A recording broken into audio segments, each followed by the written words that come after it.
Bonjour à tous. Face à l'avancée de la vaccination obligatoire Covid-19 qui se profile ou du pass sanitaire qui serait étendu, toutes ces folies qu'on entend, qu'est-ce qu'on fait? On baisse les bras, on pleurniche dans son coin, on se dit c'est foutu? Non, non, ça c'est ce qu'attend l'oligarchie covidiste mondialiste européiste. Vous allez voir dans cette vidéo, je vais vous montrer qu'il y a des batailles qui sont gagnées concrètement et par des méthodes qui sont les bonnes, qui sont simples, qui sont applicables par chacun d'entre nous. Alors, on va étudier tout cela, on va étudier les méthodes et on va voir ce qu'on va faire ensemble. Évidemment, vous savez, il n'y a rien de plus sot que de se dire on ne fait plus rien, je reste dans mon coin, j'abandonne, on est foutu. Non, ça, c'est ce que des générations entières de Français dans les siècles passés ne se sont pas dit à un moment et c'est ce qui a permis la victoire toujours à la fin. Voilà, alors moi je vous appelle à vous mettre debout. Et on va étudier ensemble, parce que je sais que la situation n'est pas facile, elle est désespérante parfois. Alors on va étudier ensemble de manière très concrète dans cette vidéo les choses toutes récentes. Et vous allez voir qu'on va définir une stratégie, une méthode de résistance. On s'y emploie. Par exemple, allez, ça commence par venir là ce samedi 15h 10 juillet, donc place Pierre-Laroque, Paris 7e arrondissement, j'y serai bien sûr. Mais venez, ou si vous n'êtes jamais venu, si vous pouvez, venez, faites venir, c'est ouvert à tous. J'y serai bien évidemment, on sera sous les fenêtres de Véran, il y aura des intervenants, il y aura une superbe ambiance de combat, de résistance et en même temps de chaleur humaine. Ben, ça commence par ça, voir des gens et tisser des amitiés et des réseaux de résistance. Et puis, abonnez-vous à cette chaîne. Alors ça, s'il vous plaît, pour donner de la visibilité aux vidéos, informer, réveiller un maximum de Français, il faut être abonné. Ça prend 2 secondes. Là, je compte sur vous, faites-le maintenant. On file vers les 200 000 abonnés. Et je vous l'ai dit, aux 200 000 abonnés, on fera un question-réponse en direct ensemble. Et puis, inscrivez-vous au congrès des Patriotes, c'est entrée gratuite, mais il suffit juste de s'inscrire. Là, le lien, le formulaire est sous la vidéo en description. C'est le dimanche 29 août, la journée de la liberté. On a rajouté des éléments pratiques sur les transports, les hébergements, vous allez voir. Et puis, on va compléter. On mettra aussi des choses sur le programme, les intervenants. Bref, ce sera une très grande journée. Je compte sur vous. Et puis, surtout, summum. Le summum, c'est ça, c'est d'avoir la carte orange. La carte orange de résistants, mais aussi de combattants. De combattants pour la liberté, pour la France, pour l'avenir, pour la liberté, je l'ai dit, mais aussi pour la dignité, l'humanité. Ce sont des belles valeurs, on se bat ensemble. Ça, c'est la carte orange de résistant. Alors, le lien pour adhérer, réadhérer, vous le savez, il se trouve sous la vidéo en description. Ou le lien pour faire un don de soutien à toutes nos actions, à cet été de résistance au Congrès. Je tiens à l'entrée gratuite au Congrès, mais ça coûte très cher. Le lien pour faire ces dons se trouve également sous la vidéo en description. Adhésion, réadhésion, don, tout ça est défiscalisé aux 2/3 pour vous. Et puis le lien pour adhérer, je trouve aussi, vous voulez, aussi en commentaire épinglé ou en fin de vidéo en cliquant là ou là sur l'écran. Et vous êtes tout de suite les bienvenus dans le combat. Et là, vous n'êtes plus seul. Puis vous allez voir aujourd'hui dans cette vidéo, on va voir plein d'actions possibles qu'on va faire ensemble. Et donc bienvenue d'avance aux patriotes et bravo à ceux qui font un don de soutien à toutes nos actions. Alors, est-ce qu'on doit compter sur les instances? Ben non, par exemple, je vous commence tout de suite par une mauvaise nouvelle, on va ensuite enchaîner sur d'autres meilleures. Le 6 juillet, en référé, le Conseil d'État, je cite, ne suspend pas le pass sanitaire. Il s'en est même vanté. Il y avait eu un recours courageux, je vous en avais parlé, par une association qui s'appelle la Quadrature du Net contre le pass sanitaire. Bah évidemment, je vous l'avais annoncé, le Conseil d'État a rejeté, comme d'habitude, il se couche, ce recours. Bon. Mais il y a des succès.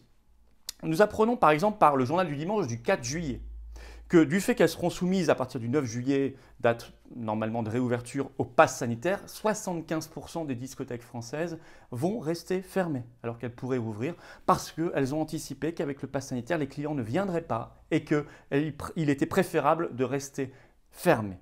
Et puis, succès là, complet. Foire de Tours, la foire de Tours, qui est un grand événement. On apprend par un article de France Bleu du 3 juillet, je cite, « Plus de passe sanitaire après la fronde des exposants ».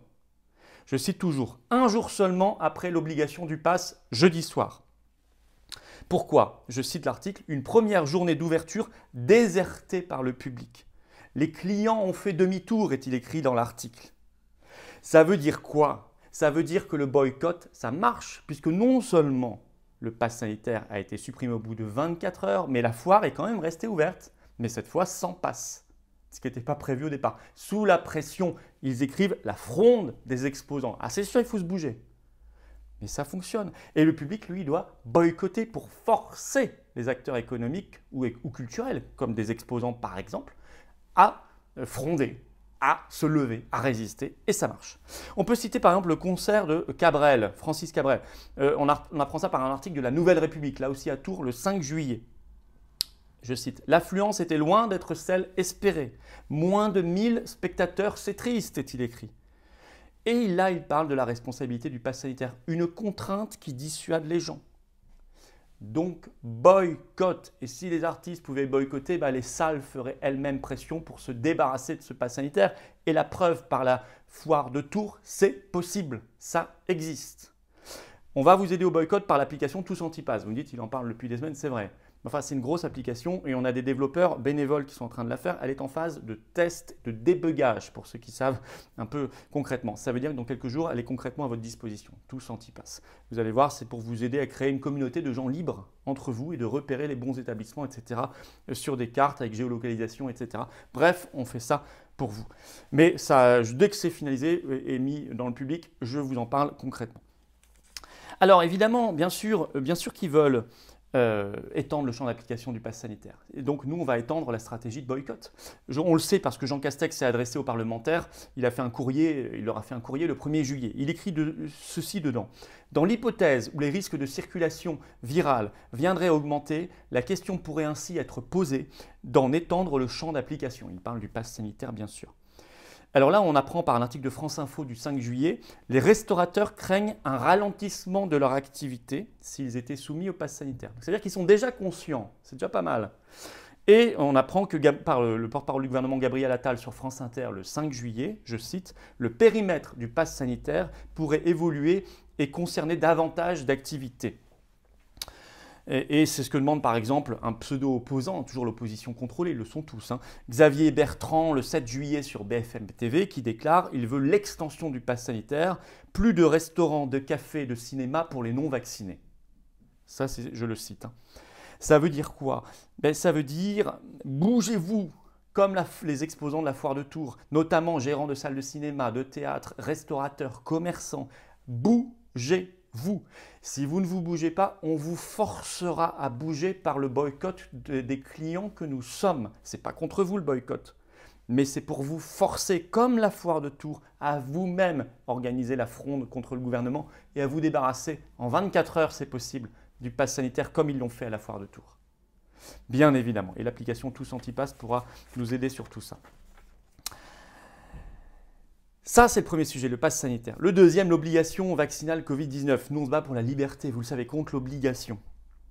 Alors là, attention, ce n'est pas fait, y compris pour les soignants. D'abord, je vous ai dit, grâce à la mobilisation, Véran a dû annoncer le 4 juillet qu'il n'y en aurait pas en population générale, alors qu'ils y avaient songé juste avant. Ça, c'est une première victoire.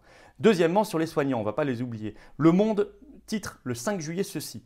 La vaccination obligatoire des soignants fait débat, ce qui n'était pas le cas au début. Et notamment, le numéro 1 de la CGT, Philippe Martinez, sur LCI le 5 juillet, a dû se déclarer contre cette vaccination obligatoire des soignants.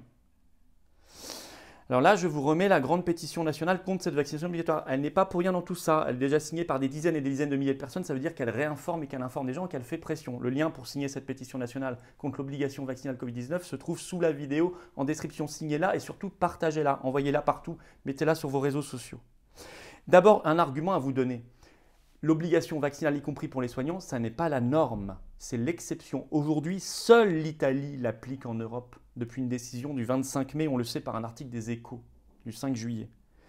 Elle est envisagée aujourd'hui en Serbie et en Irlande et elle sera effective pour les soignants des EHPAD au Royaume-Uni à partir d'octobre prochain, c'est tout. La Suisse, par exemple, y a renoncé car, je cite, elle craignait une levée de bouclier des soignants. Comme quoi la pression, ça marche, la Suisse y a renoncé. Il y a un problème juridique. Confère l'article des Échos du 5 juillet, une obligation qui se heurte, je cite, à un grave problème juridique pour des vaccins bénéficiant d'autorisation d'urgence. Ça, il faut l'avoir en tête, on va reparler des recours ensuite. Alors après, quand on dit qu'il faut l'étendre à tous les travailleurs, certains en ont parlé en France, sachez qu'il y a un seul pays qui le fait aujourd'hui, et c'est à partir du 1er août prochain, c'est l'Arabie Saoudite. C'est pas un superbe exemple quand même, mais vous pouvez l'utiliser comme exemple. En disant que ce n'est pas du tout la norme, c'est l'exception, et en plus, par exemple, c'est l'Arabie Saoudite. Il y a un seul pays dans le monde qui le fait pour tous ses citoyens de plus de 18 ans, un seul, c'est le Tadjikistan, qui n'est pas franchement un modèle de démocratie et de respect des libertés. Tadjikistan. Utilisez-le comme exemple, ça frappe, c'est convaincant, ça n'est pas du tout la norme. Alors bien sûr qu'il y a des recours judiciaires. Vous savez qu'on s'est déjà associé à une action judiciaire, nous les patriotes, faite par Maître Divisio contre la Commission européenne sur cette affaire. Et puis, il y a des histoires de grève, bien sûr, de rapports de force, notamment si c'est étendu aux soignants et à tous les salariés. Il faut créer un climat de grève générale, évidemment. Évidemment, puisque l'article de RMC du 5 juillet disait « Comment le gouvernement pourrait rendre obligatoire la vaccination en entreprise ?» Eh bien justement. Alors, il y a des arguments juridiques. On va citer par exemple, sur cet article de RMC, ils interrogent Éric Rocheblave, qui est avocat spécialisé en droit du travail. Je le cite. « Il faudrait que le législateur modifie les dispositions du Code de la santé publique et pour l'élargir à d'autres secteurs, il faudrait prendre des arrêtés. » Vous voyez qu'il y a des arguments juridiques. Vous voyez, quand je vois la CGT, qui se trompe souvent de combat, mais là, en tout cas, les chefs, je ne parle pas forcément de la base, mais les chefs ils sont liés à l'Union européenne, tout ça, c'est affreux. Mais là, en tout cas, ils ont pris la décision d'être contre la vaccination obligatoire des soignants, confère Philippe Martinez. Mais tout ça, il faut être dans cet esprit, bien sûr, climat de grève générale, action juridique, il y a boycott, il y a plein de choses à faire. Et puis, il faut discréditer par l'exemple, je vous dis les seuls pays, je vous ai cité les exemples des seuls pays dans le monde qui le font, c'est quand même parlant, ça il faut l'utiliser, et il faut aussi discréditer ceux qui le réclament.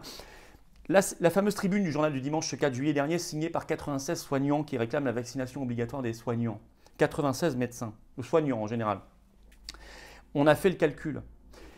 Ces 96 au total cumulent 8,8 millions d'euros de liens d'intérêt avec l'industrie pharmaceutique, soit une moyenne de 91 667 euros par signataire. 91 667 euros par signataire. Pas mal, non, à dire ça pour discréditer. Et puis il y a d'autres tribunes. L'Express en a publié une le 6 juillet. 50 soignants réunis en collectif qui s'opposent à l'obligation vaccinale Covid-19 pour les soignants en disant le gouvernement se trompe de combat. Le vrai combat, c'est l'abandon de l'hôpital public. Ça, c'est intéressant, c'est dans l'Express 6 juillet, vous la retrouverez. Et puis, il faut utiliser le professeur Raoult qui a publié une superbe vidéo ce 6 juillet sur sa chaîne YouTube. Je le cite, professeur Raoult sur sa chaîne YouTube. Vous allez voir, hein, IHU de Marseille, vous pouvez la retrouver, c'était le 6 juillet. C'est des malades, dit-il. On ne peut pas prier le vaccin comme si c'était Dieu. C'est devenu une guerre mondiale. Il y a une dramatisation dans les pays occidentaux qui est multiple. Je le cite toujours. Il y a aussi des intérêts financiers. Quand on voit les sommes qui sont manipulées, il cite par exemple Pfizer qui a pris 21 milliards de bénéfices pour 2021. Fin de citation du professeur Raoult. Voyez bien qu'il y a de quoi vous réveiller, qu'il y a de quoi éveiller les gens et il y a de quoi surtout se mettre debout et agir. Voilà. Alors moi je vous attends ce samedi 10 juillet, 15h, place Pierre-Laroque sous les fenêtres de Véran. Il y a d'autres rassemblements en France organisés par les Patriotes pour la liberté. Vous allez en première page sur les-patriotes.fr pour les trouver. Il y en a peut-être près de chez vous, il faut y aller et faire venir. Et puis, il faut s'inscrire au congrès, je vous l'ai dit, du 29 août. Le lien c'est sous la vidéo en description. Voilà, la pétition contre l'obligation vaccinale Covid-19 également sous la vidéo en description, c'est très important. Et puis je vous attends. Voilà, ça c'est pour se battre ensemble. Ensemble. Garder espoir et se battre. Le lien pour adhérer et réadhérer, il se trouve sous la vidéo en description. Il se trouve également en commentaire épinglé et ici en cliquant directement sur l'écran. Et puis sous la vidéo en description, il y a également les liens pour faire un don de soutien à toutes nos actions ou au congrès du 29 août à cet été de résistance. Tout ça, c'est défiscalisé aux 2/3 pour vous. Bienvenue d'avance dans le combat, ne baissez pas les bras. Bienvenue d'avance aux patriotes. Bravo à ceux qui font un don de soutien à toutes nos actions. On va y arriver, ne perdez jamais espoir. Vive la France!